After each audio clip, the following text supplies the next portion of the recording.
Hello and welcome, ladies and gentlemen, to the newest Flying Kayak Flying Vlog. In today's video we're going to take a first look at the Garmin G5 glass cockpit avionics by AFM. The aircraft you're seeing in the background is the Cessna 172 by Lemon Research, enhanced with the avionics package by AFM and the Simcoders Reality Expansion Pack. The scenery in the background is Aerosoft's Lima Foxtrot Tango Zulu Saint-Tropez La Mole Airport, a small regional airport in France. The main topic of today's video, however, is not visible in the external view. What I have in store for you is this little set of instruments here, the Garmin G5 glass cockpit instrument set. This is basically a small instrument set consisting of two displays, a primary flight display and a navigational display, either of which can also be used in single mode, basically only a PFD or only an ND, and are basically a kind of glass cockpit modification that can be fitted into real-world airplanes. For about $24.95 US, if I remember correctly. If I don't, the correct price will be down in the description. You can purchase this Garmin G5 set by AFM for X-Plane 11 and then integrate it into any aircraft you want, in theory. I'm going to be talking about this system today, and I'll give you my first impressions and first look at the system. I haven't spent a lot of time in the air with it. I've only been flying with it for about 2 days now, and I've only had about half an hour maybe of time in the simulator exploring the Garmin G5 and its functions, and I haven't fully read the manual yet, so I'm not completely into this system the way I want to be. I've still got a while to go, which is why this is not a full review. So this is not a full review, this is just a first look, first impressions, what I got after I unpacked it, unzipped the zip file and installed it into X-Plane 11. In general, I really like the way these gauges look. There are several other add-ons that do have a Garmin G5 rendition, either freeware or payware, included with them, and I think that this is by far the best looking Garmin G5. I like the way that it is really crisp, all the texturing looks cool. I like this kind of 3D look. You've got the screen in there, it looks pretty good, I've got to be honest. And what I've also noticed immediately about the Garmin G5 avionics stack here is that it just looks very good proportions wise. It just fits into the Cessna 172 here very well, and much better than I have seen in previous add-ons where it seemed kind of small or kind of big, but that's something that I'll be talking about in just a second. Let's see if we can turn it on. Basically, the Garmin G5 only has 2 buttons on each screen. It has kind of this menu selector knob, which I'll talk about in a second, and it's got the on-off button. The on-off button does what it's advertised to do, which is single press should turn it on. Right, that seemed to work. And once you've turned it on and it's gone through all of its aligning and turning on modes, basically in just a second it should be there. In order to shut it down, you can press it until you see a countdown to 3, 2, 1, and then you can cancel that countdown by pressing again. I cancelled it right now because I don't want it to shut down, as I want to show you guys this system.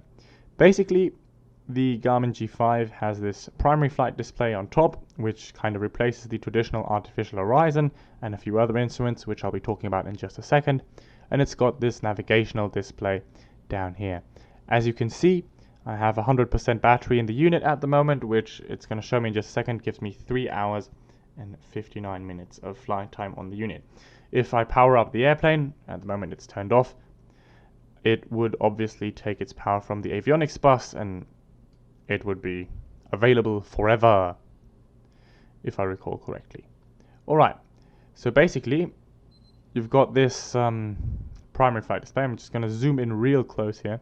What I really like about this system is that it actually does a really well done job of representing it. It's really crisp, all the textures are great, you can zoom in real far and it doesn't get blurry, and the proportions are right. Basically, you've got your airspeed tape on the left, your altitude tape on the right, and you've got your artificial horizon in the center with a kind of ball turn indicator right in the middle here, which is really cool. You've got a ground speed indicator down here and a heading rose up there with your altitude bug set over there. So that's basically the Garmin G5's primary flight display. It's not too exciting. It's pretty much actually what I'd expect on an airliner. So you'll see a similar primary flight display, for example, on a Boeing 737 or something like that, which is actually really cool because it allows you to kind of familiarize yourself with that sort of display in the Cessna 172. Even though we do have an airspeed tape here and an altitude tape over here, there's still, of course, the traditional steam airspeed indicator and altimeter gauge. Right, and then down here on the navigational display, you've got the same sort of power display over here. You've got a heading indicator or track indicator that's a bit more accurate, a bit larger, and you've got your navigational instruments, which is the distance in nautical miles to your next waypoint.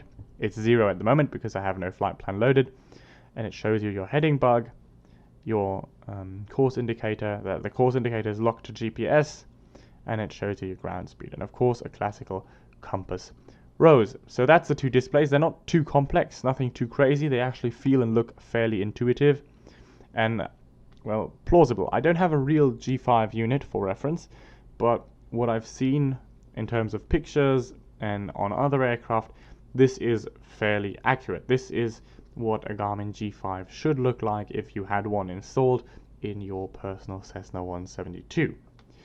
Now, going over to the top display here, I'm going to kind of show you what the knobs do. I already turned that one accidentally. So basically, if I push here, I get this sort of menu. I can either dismiss the menu again, or I can move around to either set the barometric altitude using this knob, set my altitude bug, my heading bug, or switch to the HSI, horizontal situation indicator, in case, for example, my horizontal situation indicator failed in the Cessna 172. I could kind of use these interchangeably, and of course I could also use that on the lower display to set it to a primary flight display. Hello? Why didn't it do that? There you are. But let's just quickly return here and reset it. I want this one to be the HSI, and I want the upper one to be the primary flight display. In the primary flight display, I have a set of possible values. I can either reset my barometric altitude. Let me go ahead and set that back to standard, I believe. I can set my altitude bug to any value I want, obviously. Perhaps I want to cruise at 3,000 feet today. Set it to 3,000 feet. That does control the S-Tech autopilot, so it does interface with the autopilot. And I could set a heading bug. Can't see that one at the moment. Anyways, and then of course, that's it, pretty much. That's all you can do on the primary flight display. And then if you go down here on the HSI, you have a few more options. I can set my heading bug, or I can set my course indicator. Usually that does interface with the GPS and is set by the GPS, but the GPS is currently turned off. And then the heading indicator, I can basically just set my heading bug to whatever value I see fit. And then, 411 degrees, that's a bit weird. That's not the way that should be set. Okay, that's an interesting bug there, probably because I have it all turned off. Then I have a bearing pointer.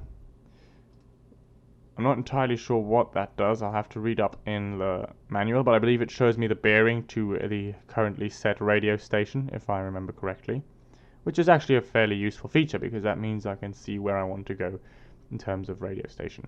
And maybe that even works as navigation, NDB kind of navigation thing. And of course I can switch back to primary flight display. So that's basically all there is to say about the Garmin G5 unit on the ground.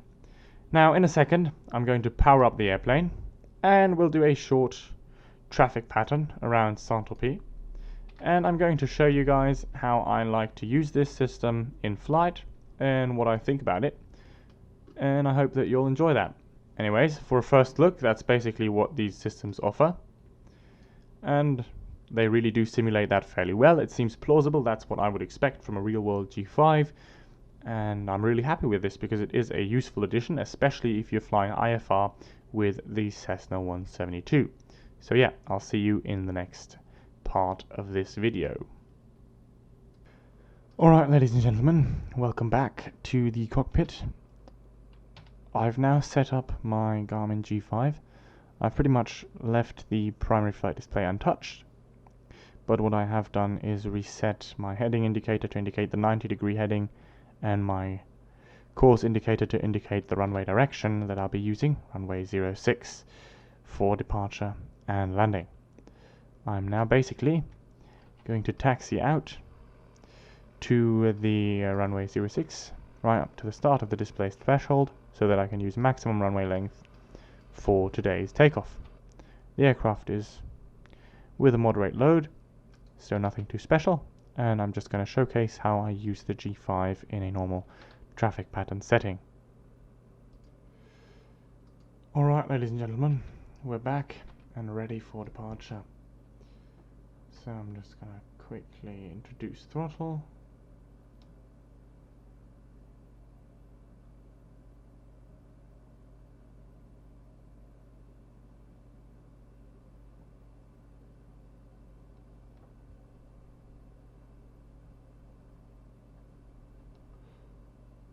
And rotate.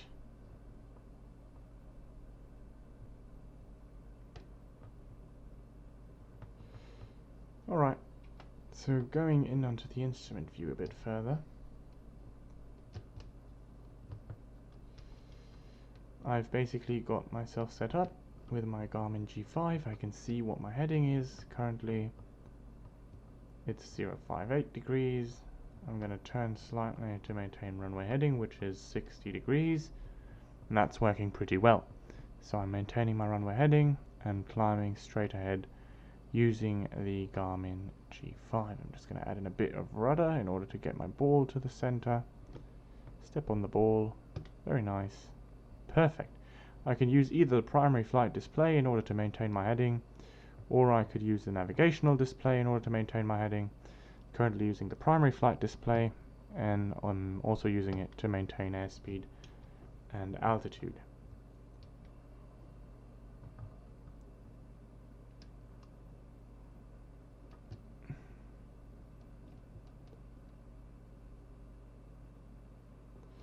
Alright, so I'm now starting my left turn for my traffic pattern, reducing power a bit.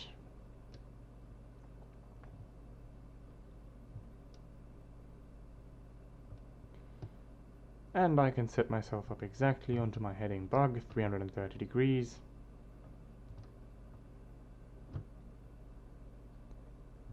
There we are, almost precise. Perfect. Taking a look out to the left window, you can see the valley of Tropez below me. I'm going to pass over this little mountain ridge here, and then continue on with my turn towards the downwind leg. Just going to go back to my instrument view here. 240 degrees is my heading for the next leg. Just gonna slightly decrease power. I'm fairly high here, and I can set myself up for 250 degrees. It's not too bad. Gonna step on the ball, adjust my side slip angle here. There you are. Flaps are fully retracted, and I'm in straight and level flight. Alright, throughout the entire time I'm basically incorporating the Garmin G5 into my main instrument scan, using it as the primary instrument with the primary flight display offering me all of my required information on the centralized display. I have my altitude, my airspeed, and my current attitude within, well, perfect reach, and I can also check and confirm my heading to be correct. Just going to take a quick peek at the side here. Okay. In the correct place. There's a lake right off to my right wing there, and that's kind of my next set waypoint, that lake, and then I'm going to turn over this mountain ridge and start to go towards my final. So back down into the instrument view. It's super easy to maintain level flight using this wonderful Garmin G5. It really is. Right, so let's see if we can make this one a good landing. Gonna start with my slight turn, aileron, then rudder. Okay, that worked out. Passing over the mountain ridge. My goal now is basically to fly towards the opposite mountain ridge. See my headings passing by. I'm going to start by decreasing power and starting my descent. Okay, adjusting my rudder position to the new power level. Basically going to start idling now. And I'm dropping my first notch of flaps.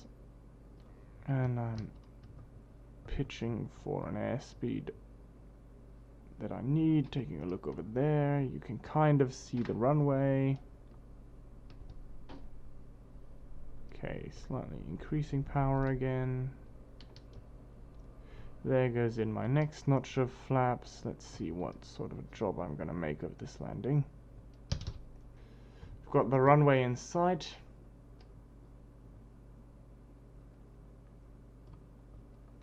And I'm passing over this forest here, trying not to be too slow. Oh, I've got a lot of energy left over.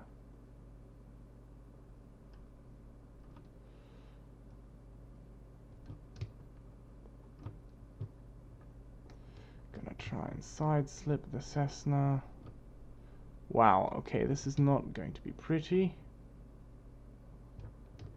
Ah. I'm way too high. Alright, well, you guys saw what that might look like. Oh dear me. Yep. I'm going around. Alright, ladies and gentlemen. I'll take around the patch one more time again.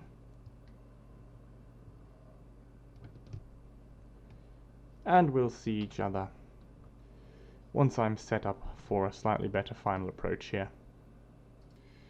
Alright, so I've attempted to get myself into a slightly better situation here, and I'm currently turning for my base leg. I decided to make that a little earlier, that turn, and to increase the descent.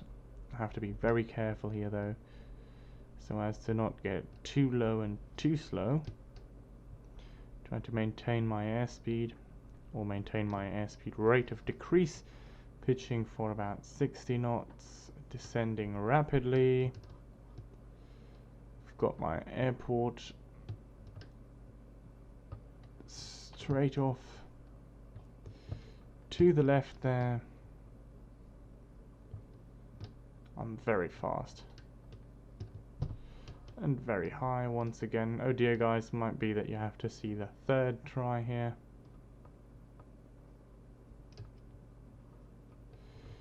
Since when does the Cessna 172 glide this well? This is amazing.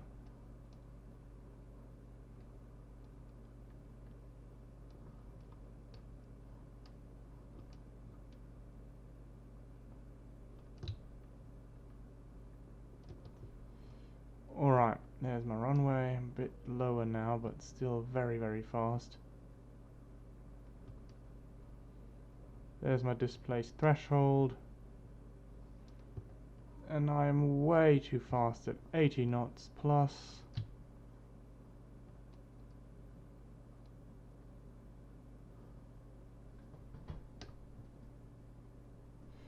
Right, made it onto the runway, but am I going to make it to a full stop before the end of the runway is the bigger question here. Alright, I made it onto the runway and I made it to a full stop.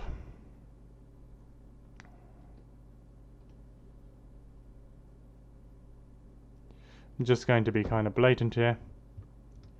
Had this been a real world approach, I would have probably had to go around a third time, because that was way too high and way too fast in that last bit.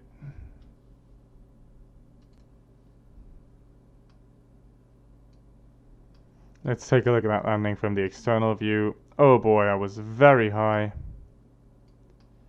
But I've still got quite a bit of runway remaining. Let's see how bad that touchdown was.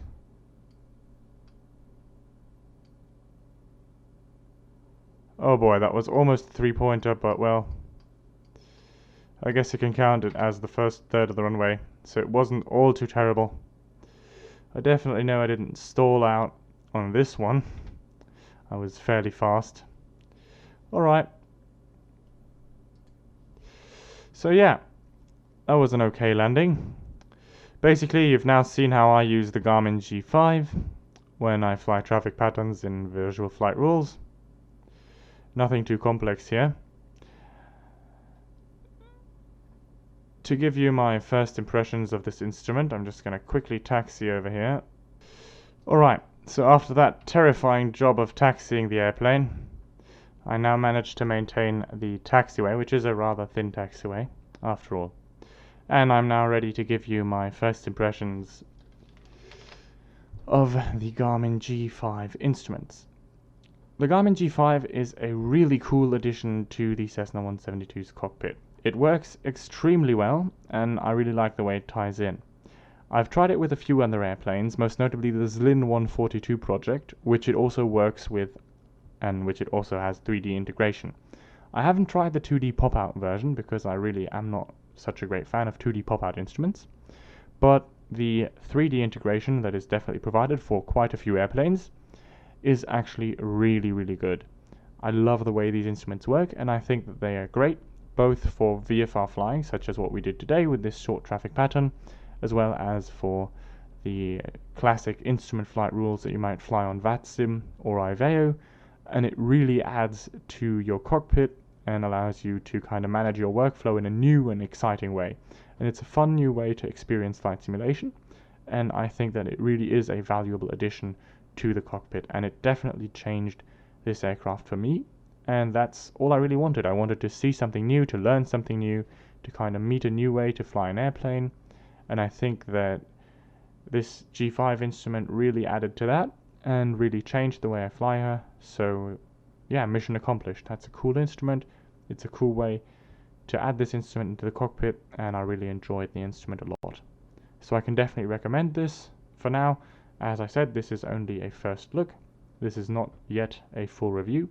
I am definitely planning on releasing a full review version of this instrument and kind of talking about all the pros and cons once I've spent more time with it and understood it in a deeper way and kind of got my grip around it, and then I'll basically be releasing a full review video about the Garmin G5 by AFM. You'll find a link in the description to both the Garmin G5 as well as this aircraft, the Cessna 172 with the Reality Expansion Pack, and you'll also find a link to where you can find out more about the Reality XP GTN gauges and purchase those, as I've been using those as well. And yeah, you'll also find a link to the Aerosoft Lima Foxtrot Tango Zulu scenery. So I hope that you enjoy those, and I wish you safe travels, blue skies and many happy landings, and fun flights, both real and virtual.